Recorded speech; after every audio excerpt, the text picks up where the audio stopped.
Welcome to The Explainer. So, there's been this big US-China trade decision, right? And it has sent shockwaves through the media with headlines that are completely contradictory. Today, we're going to cut right through all that noise and figure out what is really going on.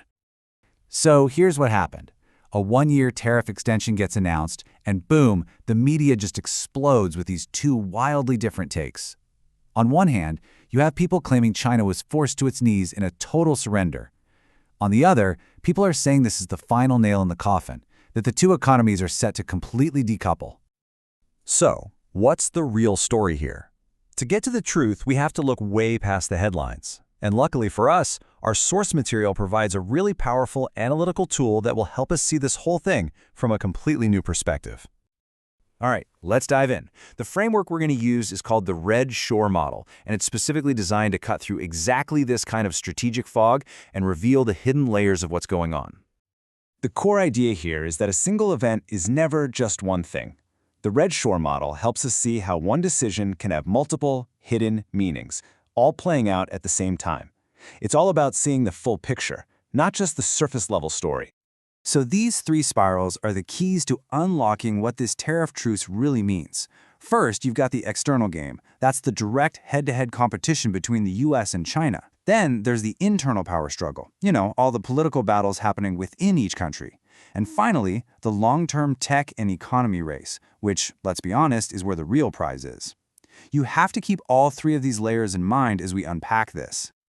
Okay, so let's apply this model to the tariff extension. When we do, we see that it's not one simple truth. It's actually three competing realities all happening at the exact same time. Let's break them down.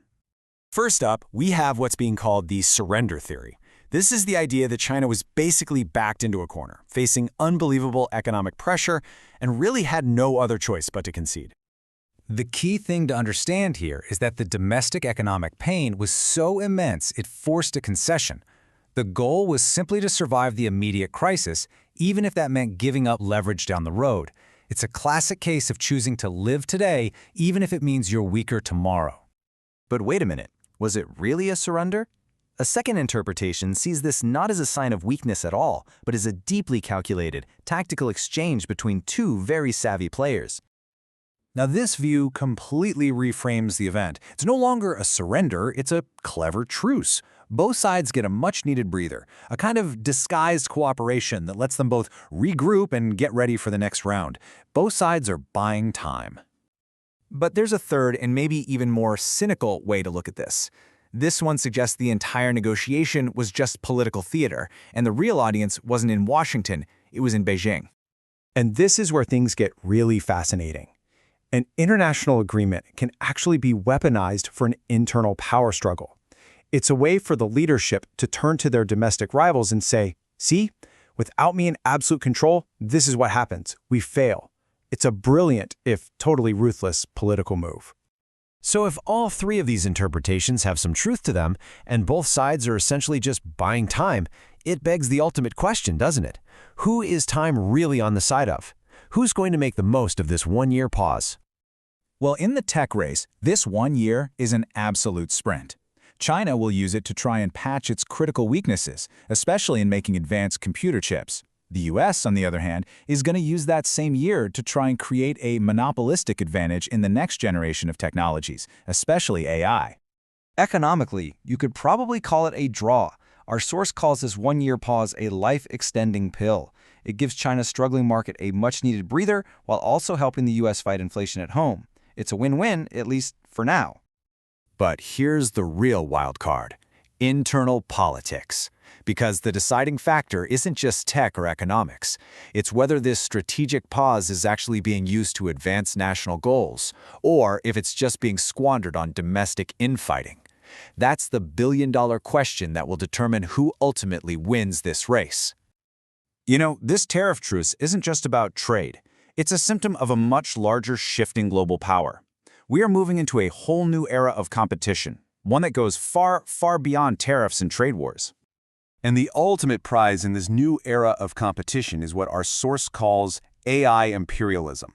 It's the idea that whoever controls artificial intelligence controls the world's new operating system, and therefore they control the next century. And here's the US playbook for achieving that dominance. It's a three-pronged strategy. Control the hardware by banning the export of advanced chips to China, control the talent by attracting the world's best AI minds, and control the standards by defining Chinese AI as unsafe and untrustworthy. It's a pretty comprehensive plan to lock China out of the next generation of power. And as this high-stakes tech race intensifies, the risk of actual military conflict grows. Our source highlights one particularly dangerous flashpoint, a place where this new Cold War could very easily turn hot. The South China Sea. It's a dangerous intersection of core interests where neither the US nor China can afford to back down. Add to that the renewed emphasis on nuclear deterrence, and you have a recipe for disaster. It's a crystal clear signal of just how high the stakes have become. And as these two giants clash, where does that leave the rest of the world? Europe, for example, is caught right in the middle. It's dependent on the US for security, dependent on China for its economy, and it's lagging behind both in the crucial tech race. It's a stark reminder that in this new global game, you're either a player or a pawn. So what's the key takeaway here? A simple tariff delay is actually a window into a new, far more complex global reality. It's a sign that the old rules no longer apply, and a new era of competition has truly begun.